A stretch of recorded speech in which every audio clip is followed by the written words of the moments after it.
going to answer the question of why don't I shear my sheep and why do they have long tails?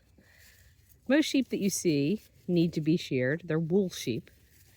And they also have short docked tails. They're not born that way. They actually get docked off at birth or shortly after. And there's a reason for that. It's not just because they think it looks good and the farmer thinks, hey, that's the way to go. It's really so that, little Stubby, the reason that they do it is because if they don't, the hair is going to, or the wool in this case, if it's a wool sheep, is going to, the feces, the poop, is going to get stuck in that wool as it leaves the butt of the sheep. And then it's going to get all trapped all in there. Flies are going to lay their eggs, and then you get something called fly strike. And fly strike is a really terrible thing. The flies have their babies in there. They're maggots, basically, and the maggots can actually even eat the flesh of that animal and make it very ill and possibly kill it. So there's a really good reason to dock tails. In my case, I don't have to do it. They all have long tails, which I love because they can actually wag them just like a dog, especially when they're eating. They wag their tails like crazy. When they're happy, they wag their tails. When they run across the field, they wag their tails. I love it. And the reason I don't have to is because I have something called hair sheep. And hair sheep are a variety of sheep, and there's a number of breeds that do it. Mine are Katahdins. There's also Dorpers and St. Croix and a couple other ones that they don't need to be sheared or have their tails docked because while it looks like wool, you can't really tell the difference when you look at them.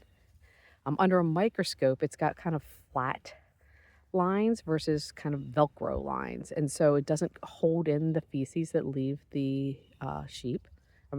And so it also, in the spring, it has this lovely ability to shed, just like any other animal out there in the spring. They shed their hair.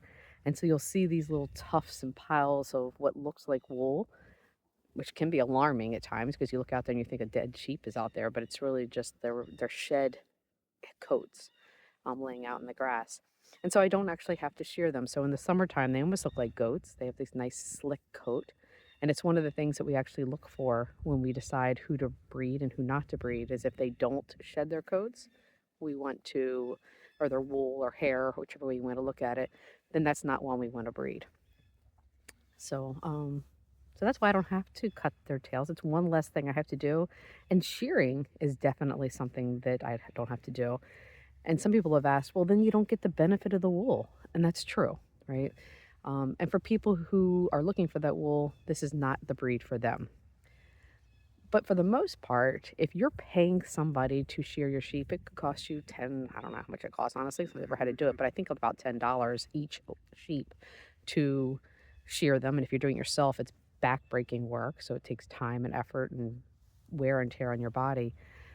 And you really are getting a buck or two for that fleece. So it's not really economical to pay $10 to earn $2. So unless you're using the wool yourself, it really isn't the best market for wool around here. So that's it. That's why I don't have to do it. But lovely day, and I'm happy to answer any other questions you have. Talk to you soon.